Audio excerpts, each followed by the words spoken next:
A mulher e a ressurreição. As águas alegres do Tiberíades se aquietavam lentamente, como tocadas por uma força invisível da natureza, quando a barca de Sião, conduzindo o Senhor, atingiu docemente a praia. O velho apóstolo, abandonando os remos, deixava transparecer nos traços fisionômicos as emoções contraditórias de sua alma, enquanto Jesus o observava, adivinhando-lhe os pensamentos mais recônditos. — Que tens tu, Simão? Perguntou o mestre, com o seu olhar penetrante e amigo. Surpreendido com a palavra do Senhor, o velho Cefas deu a perceber, por um gesto, os seus receios e as suas apreensões, como se encontrasse dificuldade em esquecer totalmente a lei antiga, para penetrar os umbrais da ideia nova no seu caminho largo de amor, de luz e de esperança. — Mestre, respondeu com timidez, a lei que nos rege manda lapidar a mulher que perverteu a sua existência. Conhecendo por antecipação o pensamento do pescador e observando seus escrúpulos em lhe atirar uma leve advertência, Jesus lhe respondeu com brandura: Quase sempre, Simão, não é a mulher que se perverte a si mesma, é o homem que lhe destrói a vida. Entretanto, tornou o apóstolo respeitosamente: os nossos legisladores sempre ordenaram severidade e rispidez para com as decaídas. Observando os nossos costumes, Senhor, é que temo por vós, acolhendo tantas meretrizes e mulheres de má vida nas pregações do Tiberíades. Nada temas por mim, Simão, porque eu venho de meu Pai, e não devo ter outra vontade, a não ser a de cumprir os seus desígnios sábios e misericordiosos. Assim falou o mestre, cheio de bondade e espraiando o olhar compassivo sobre as águas, levemente encrespadas pelo beijo dos ventos do crepúsculo. Continuou num misto de energia e doçura. Mas ouve, Pedro, a lei antiga manda apedrejar a mulher que foi pervertida e desamparada pelos homens. Entretanto, também determina que amemos os nossos semelhantes como a nós mesmos.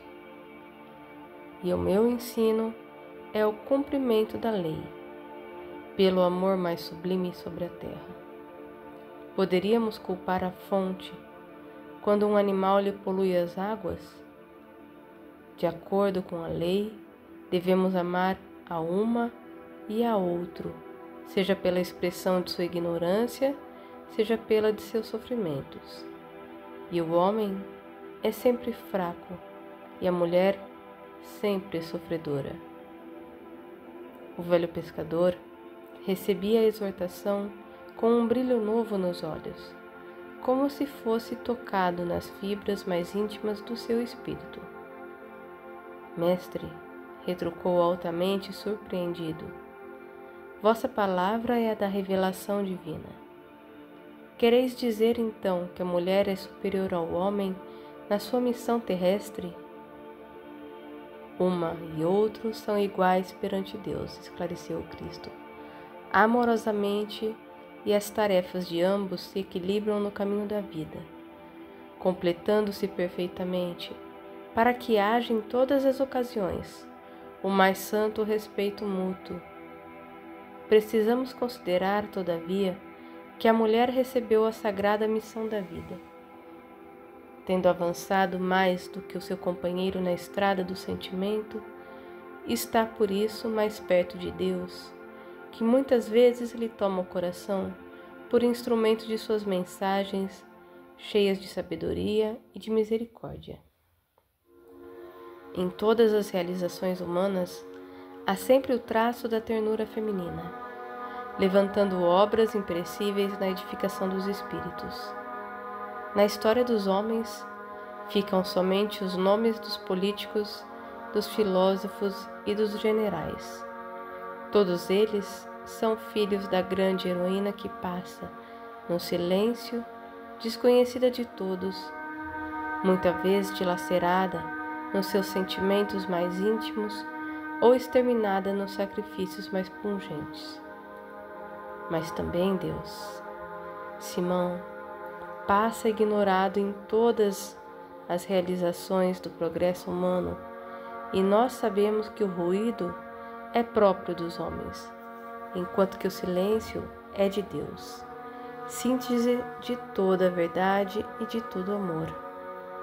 Por isso, as mulheres mais desventuradas ainda possuem no coração o germen divino, para a redenção da humanidade inteira.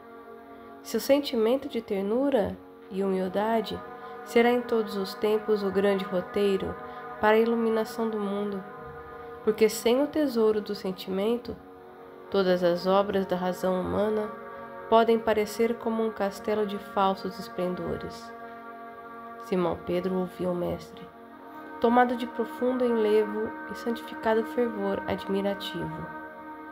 Tendes razão, Senhor, murmurou entre humilhado e satisfeito. Sim, Pedro, temos razão, replicou Jesus com bondade.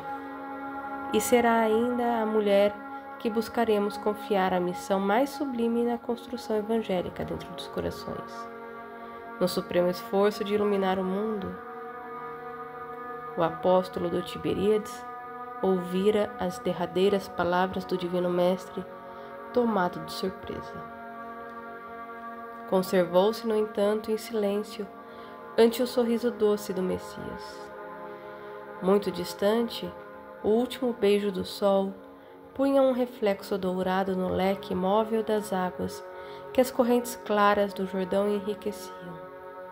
Simão Pedro, fatigado do labor diário, preparou-se para descansar com sua alma clareada pelas novas revelações da palavra do Senhor, as quais, cheias de luz e esperança divinas, dissipavam as obscuridades da lei de Moisés. 2 dias eram passados sobre o doloroso drama do Calvário, em cuja cruz de inominável martírio se sacrificara ao Mestre pelo bem de todos os homens. Penosa situação de dúvida reinava dentro da pequena comunidade dos discípulos. Quase todos haviam vacilado na hora extrema. O raciocínio frágil do homem lutava por compreender a finalidade daquele sacrifício. Não era Jesus, o poderoso Filho de Deus, que consolara os tristes, ressuscitara mortos, sarara enfermos de doenças incuráveis? Por que não conjurara a traição de Judas com as suas forças sobrenaturais? Por que se humilhara assim, sangrando de dor, nas ruas de Jerusalém, submetendo-se ao ridículo e à zombaria? Então, o emissário do Pai Celestial deveria ser crucificado entre 2 ladrões?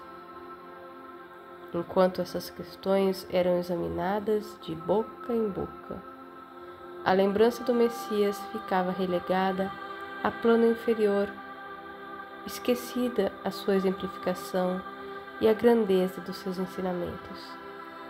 O barco da fé não sobraçara inteiramente, porque ali estavam as lágrimas do coração materno, trespassado de amarguras. O Messias redivivo, porém, observava a incompreensão de seus discípulos como o pastor que contempla o seu rebanho desarvorado. Desejava fazer ouvida a sua palavra divina dentro dos corações atormentados. Mas só a fé ardente e o ardente amor conseguem vencer os abismos da sombra entre a terra e o céu.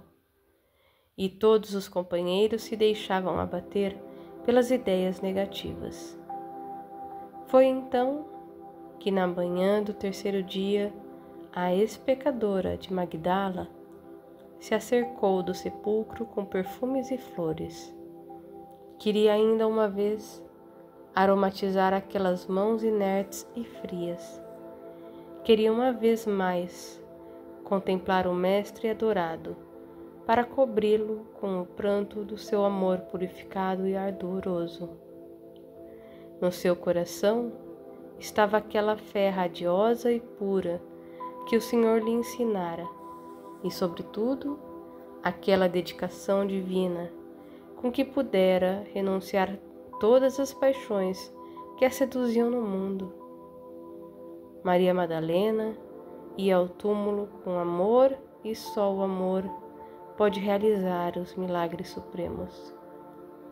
Estupefata por não encontrar o corpo, já se retirava entristecida, para dar ciência do que verificara aos companheiros, quando uma voz carinhosa e meiga exclamou brandamente aos seus ouvidos: Maria. Ela se supôs admoestada pelo jardineiro, mas em breves instantes reconhecia a voz inesquecível do Mestre e lhe contemplava o inolvidável sorriso. Quis atirar-se-lhes aos pés, beijar-lhe as mãos num suave transporte de afetos, como faziam nas pregações do Tiberíades. Porém, com um gesto de soberana ternura, Jesus a afastou, esclarecendo: Não me toques, pois ainda não fui a meu Pai que estás nos céus. Instintivamente, Madalena se ajoelhou e recebeu o olhar do Mestre num transbordamento de lágrimas de inexcedível ventura. Era a promessa de Jesus que se cumpria. A realidade da ressurreição era a essência divina que daria eternidade ao cristianismo. A mensagem da alegria ressoou. Então, na comunidade inteira, Jesus ressuscitara. O Evangelho era verdade imutável. Em todos os corações pairava uma divina embriaguez de luz e júbilos celestiais. Levantava-se a fé, renovava-se o amor, morrera a dúvida e reerguera-se o ânimo em todos os espíritos. Na amplitude da vibração amorosa, outros olhos puderam vê-lo e outros ouvidos lhe escutaram a voz doçosa e persuasiva, como nos dias gloriosos de Jerusalém ou de Cafarnaum. Desde essa hora, a família cristã se movimentou no mundo para nunca mais esquecer o exemplo do Messias. A luz da ressurreição, através da fé ardente e do ardente amor de Maria Madalena, havia banhado de claridade imensa a estrada cristã para todos os séculos terrestres. E por isso que todos os historiadores das origens do cristianismo param a pena, assombrados ante a fé profunda dos primeiros discípulos que se dispersaram pelo deserto das grandes cidades para a pregação da Boa Nova. E observando a confiança serena de todos os mártires que se têm sacrificado na esteira infinita do tempo pela ideia de Jesus, perguntam espantados, como Ernest Renan numa de suas obras: a condenação das riquezas se firmara no espírito dos discípulos com profundas raízes, a tal ponto que, por várias vezes, foi Jesus obrigado a intervir de maneira a pôr termo a contendas injustificáveis. De vez em quando, Tadeu parecia querer impor aos assistentes das pregações do lago a entrega de todos os bens aos necessitados. Filipe não vacilava em afiançar que ninguém deveria possuir mais que uma camisa, constituindo uma obrigação tudo dividir com os infortunados, privando-se cada qual do indispensável à vida. E quando o pobre não surge somente nas aparências, replicava judiosamente Levi. Conheço homens abastados que choram na coletoria de Cafarnaum como miseráveis mendigos, apenas com o fim de se exprimirem dos impostos. Sei de outros que estenderam as mãos à caridade pública e são proprietários de terras dilatadas. Estaríamos edificando o reino de Deus se favorecêssemos a exploração? Tudo isso é verdade, redarguiu Simão Pedro. Entretanto, Deus nos inspirará sempre, nos momentos oportunos, e não é por essa razão que deveremos abandonar os realmente desamparados.